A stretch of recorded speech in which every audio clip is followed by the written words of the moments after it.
Daily Devotion with Pastor Balla for October 21st, 2025.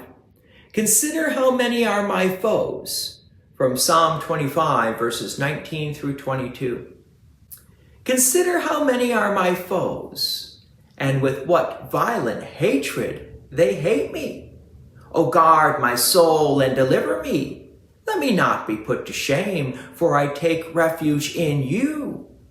May integrity and uprightness preserve me, for I wait for you.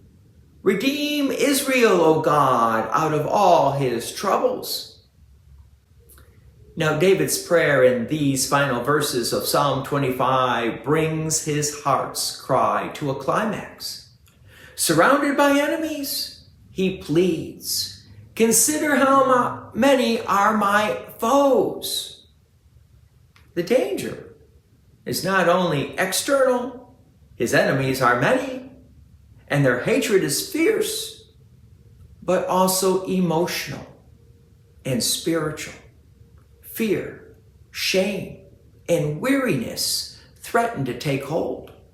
Yet even here, David does not lose sight of where his safety lies. "Oh, guard my soul and deliver me. Let me not be put to shame, for I take refuge in you." This is more than a plea for physical rescue. It's a prayer for God's protection over the soul. David knows that the true battle is not just against his enemies, but against despair and faithlessness. To be put to shame would mean to have his trust in God proven false. So he takes refuge, not in his own strength or cleverness, but in the Lord alone. When everything around him is unstable, he rests in the character of God as his shield. Then David prays, "May integrity and uprightness preserve me, for I wait for you." Now, this is a striking request.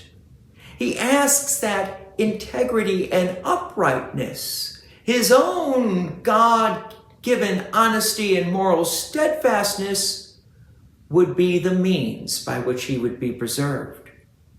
David is not claiming perfection, but he knows that walking in truth keeps him under God's protection. A heart devoted to righteousness is harder for the enemy to corrupt. Integrity becomes a kind of armor for the soul. At the same time, he acknowledges that deliverance is not instant. "For I wait for you."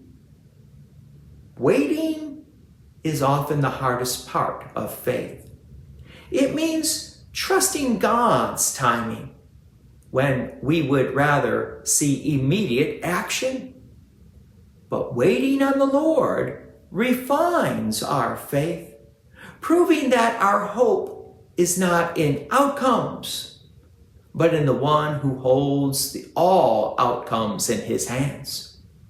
Finally, David's prayer broadens beyond himself. "Redeem Israel, O God, out of all his troubles." Even in personal distress, David remembers the people of God as a whole. The redemption he seeks for himself, he desires for all who belong to the Lord. This is the mark of a heart shaped by God's love, concern for others, even amid personal struggle. In Christ, this finds its ultimate fulfillment. Christ faced the hatred of the enemies, the shame of the cross, and yet was preserved in perfect integrity.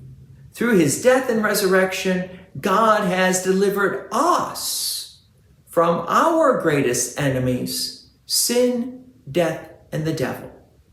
Now, like David, we wait in faith, knowing that our Redeemer is near.